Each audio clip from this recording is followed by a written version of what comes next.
The Lakers have been a huge disappointment this year. They were supposed to be this super team, a contender. But the way they're playing, they'll be lucky to even make the playoffs. The main reason for their struggles is they no longer have the GOAT, Alex Caruso. Okay, not really.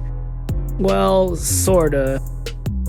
The loss of Alex Caruso isn't the cause of all their problems, but the real cause lies in the deeper issue that his departure represents.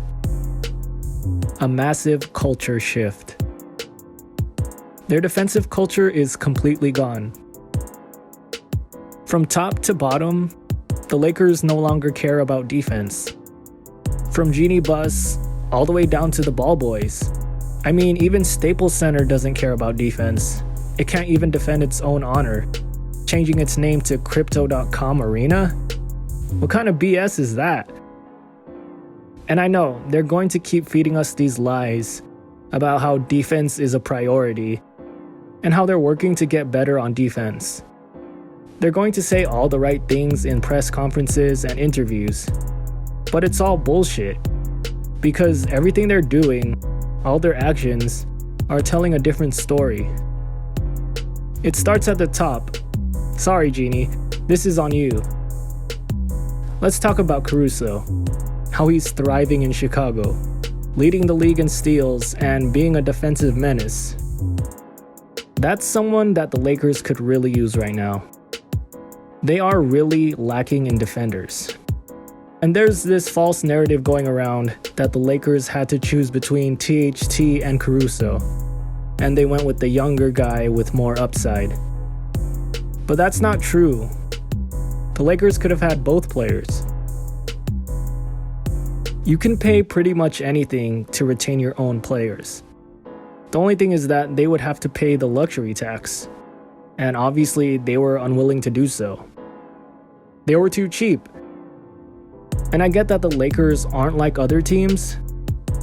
For other governors, their NBA teams are a side hustle. Their main business is elsewhere.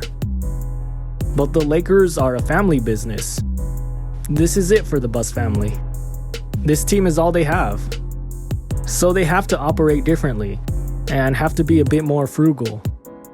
I mean, this is the same organization that applied for a small business stimulus check during the pandemic. But still, they can afford to pay the luxury tax. They just chose not to. And I'm not one to tell people how they should spend their money, even millionaires. But don't go around telling us fans that your number one priority is winning, and then let a player like Alex Caruso walk. Clearly you value saving a buck over signing a key defensive talent. But it just starts at Jeanie. Then you go to Rob Pelinka. Just look at the roster and you'll see where his priorities lie. You can argue whether or not the Westbrook trade was good, but you have to admit that making this trade for a big three was him going for a home run play. It may come back to bite him in the butt, but it was a big risk, big reward move. So it's reasonable that they would trade their best defenders and a whole bunch of draft picks to get another superstar. What's not reasonable is not replacing those defenders at all. All the players they signed to fill out the roster are either bad defenders or too small. They focus too much on offense, and shooting in particular, most likely to overcompensate for Westbrook's deficiencies. You can't seriously say you want to be a good defensive team and then show up with this roster. So now let's talk about the players. I mean, do we even need to? Just watch a game, any game, and you'll see just how much these players care about defense. I want to say Frank Vogel cares about defense. He's probably the only one in the entire organization that does, but it's almost to a fault. And I get that he's in a tough position. I mean, how can you play good defense when you have no good defenders? I mean, he tries to put the best defenders out there, but those lineups end up being terrible on offense and getting outscored. And their best defenders are undersized.